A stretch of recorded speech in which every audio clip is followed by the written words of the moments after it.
ശ്രീമന്നാരായണീയം ദശകം 19 പ്രചേതസ്സുകളുടെ കഥ. ശ്ലോകം 7. ഗജാനന പത്മാർക്കം ഗജാനനമഹർനിശം അനേകദം തം ഭക്താനാം ഏകദന്തമുപാസ്മഹേ.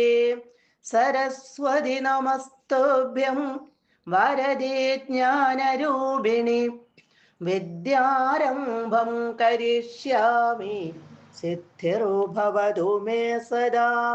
ഗുരുർബ്രഹ്മാ ഗുരുർവിഷ്ണുർഗുരുർദേവോ മഹേശ്വര. ഗുരുഃ സാക്ഷാത് പരം ബ്രഹ്മ തസ്മൈ ശ്രീ ഗുരവേ നമഃ.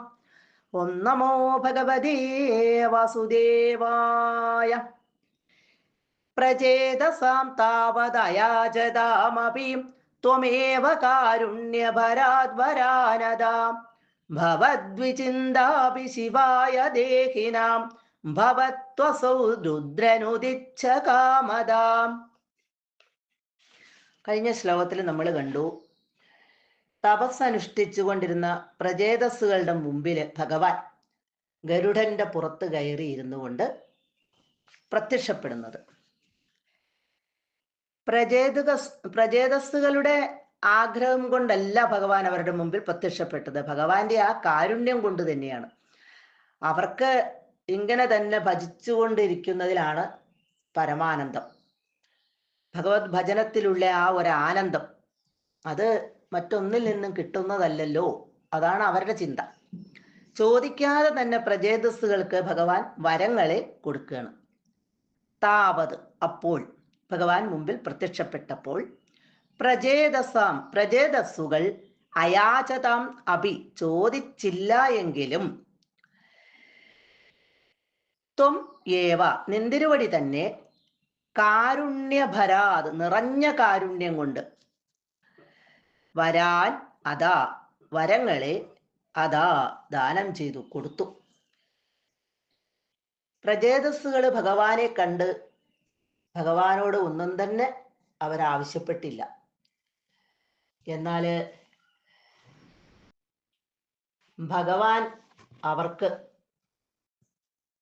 വരങ്ങളെ കൊടുക്കുകയാണ്. അവർ ചോദിക്കാതെ തന്നെ അവർക്ക് വരങ്ങളെ കൊടുക്കുകയാണ്. ഭഗവാന്റെ ആ കരുണ, അതാണ് ഭക്തന്മാരോടുള്ള ആ ഒരു കരുണ, നിറഞ്ഞ കരുണ, അതാണ് ഇവിടെ കാണുന്നത്. ഭവത് വിചിന്ത അഭി, ഭവത്, നിങ്ങളുടെ, ഭഗവാൻ പറയുകയാണ് അവരോട്, വിചിന്ത അഭി, സ്മരണ പോലും, നിങ്ങളെക്കുറിച്ച് സ്മരിക്കുന്നവർക്ക് പോലും, പ്രചേതസ്സുകളെ കുറിച്ച് സ്മരിക്കുന്നവർക്ക് പോലും, ആ ജനങ്ങൾക്ക്, ദേഹിനാം, ജനങ്ങൾക്ക്, ആ പ്രചേതസ്സുകളെ സ്മരിക്കുന്ന ആ ജനങ്ങൾക്ക് ഇവിടെ ശിവായ ഭവതു, ശിവം എന്ന് പറഞ്ഞാൽ ഇവിടെ ശ്രേയസ്സാണ്. ശ്രേയസ്സിനായിട്ട് ഭവതു, ഭവിക്കട്ടെ. അപ്പൊ പ്രചേതസ്സുകളെ മനസ്സിൽ ചിന്തിക്കുന്ന ജനങ്ങൾക്ക് അവർക്ക് വരെ ശ്രേയസ്സുണ്ടാകട്ടെ എന്നിവിടെ പറയുകയാണ് ഭഗവാൻ.